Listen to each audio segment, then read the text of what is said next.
Kain na, Mac. Kulang off. Oh, nandito na naman tayo ngayon. Ayan na, paalis.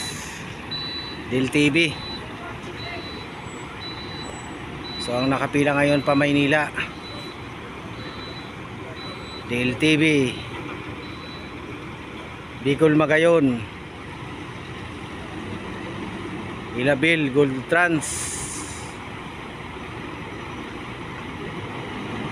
tapos Pamar, GBH. Yung mga alis ngayon pa Maynila. So ang filtrang ko na ang bumibiyahe dito sa Bulan.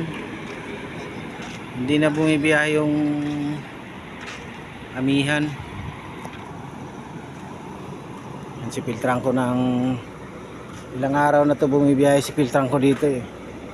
Si Amihan ang wala na. Hindi na bumibiyahe. Na siguro sila ang papalit sa ng Amihan. Ayan.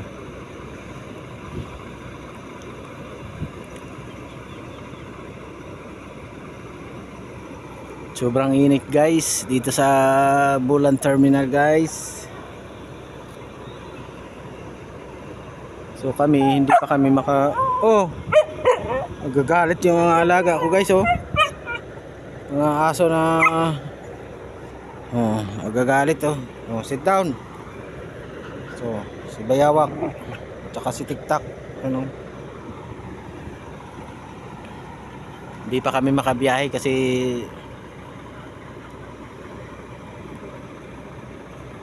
low power yung namin unit. Babaklasin uli yung injector. So ang arrival ngayon dito ng Gold Trans ay dalawa lang, 17 at saka 10. Pero ang 810 ay lutaw na dito sa Bulan. So bukas na sila pipila. Yung sa amin bukas pa lang dadalhin yung pyesa. Babaklasin uli yung injector. Matagalan na kayo. Bukas sa isang araw pa kami siguro makabiyahe nito. Tapos yung 28B yan, may din ng diferensya din yun. Nandito na yung mekaniko namin pero wala pang pyesa. Bukas pa darating yung pyesa. Yun, mag-aantay na naman kami dito. Lutaw na naman. Ganyan talaga ang buhay bus driver. Pag nagkaka-trouble, mabuti nga dito sa terminal to na trouble niya. Ay sa daan pa lang naglo-low power na, kaya lang mahirap na i-uwi, baka lumala pa yung karamdaman ng unit namin. Yun, paalis na rin yung Pamar GBH aircon.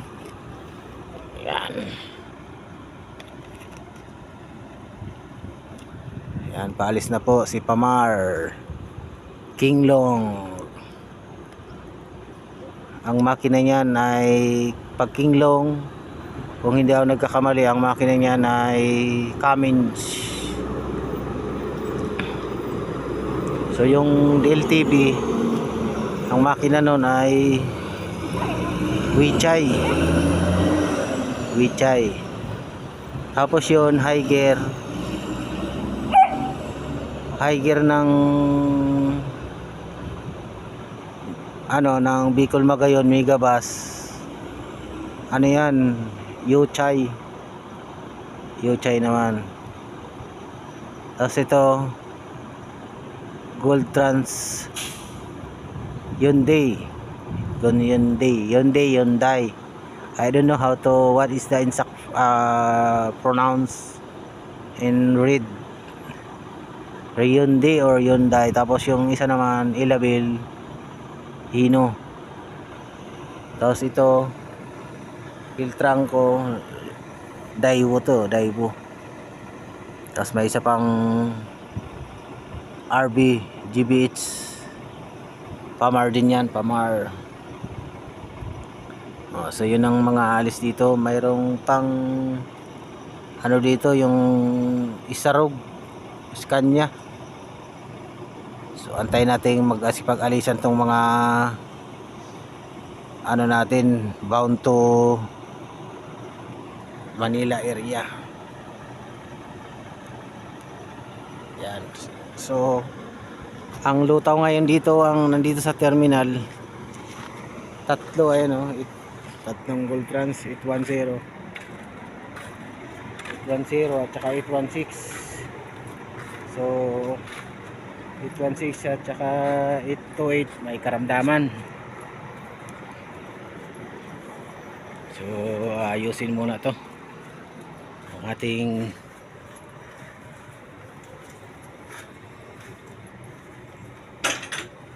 may duyan doon, bagong laba yun. Andun sa ano, kurtinahan.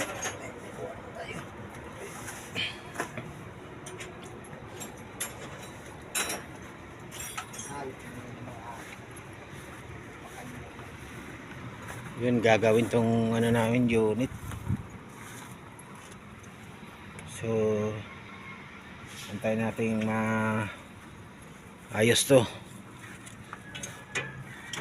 Ayan o, salukuyang ginagawa na po.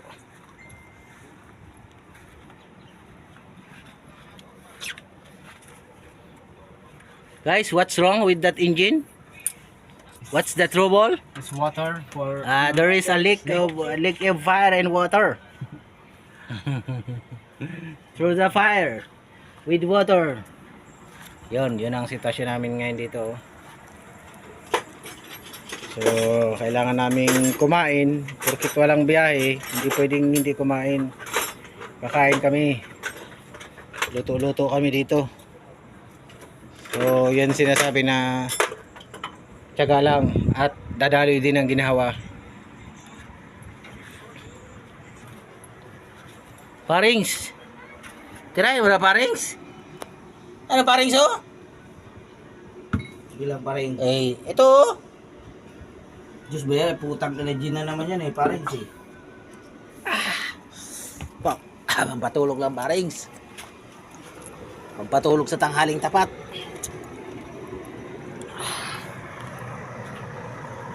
Yun. Mayroong arrival tayo. Bilyesa. From Maynila. Going to Matnog. Dumaan dito sa Bulan. Bilyesa. Ordinary Bilyesa. Hino.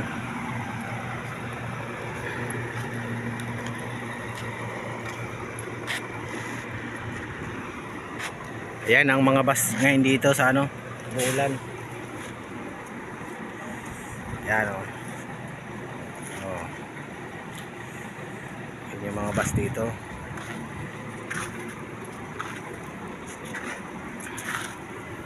'16 may karamdaman. 810.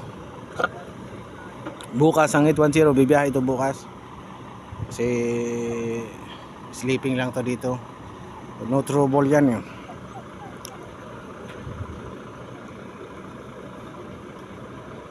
So alas 2 ang schedule nitong Gold Trans. Alas 2 ngayong hapon. Maraming pasahero pa punta dito ng Bicol. Puno yung mga unit. Kaya lang late na sila dumating dito kasi usually guys pagdating dito mga kahit mga alas 6, alas 7 darating na dito ng umaga. Pero ngayon mag-aalas 12 na sila dumating, alas 10. So super traffic pa rin sa ano, Calawag, Huban, Ginubatan. tapos sa Gumaka.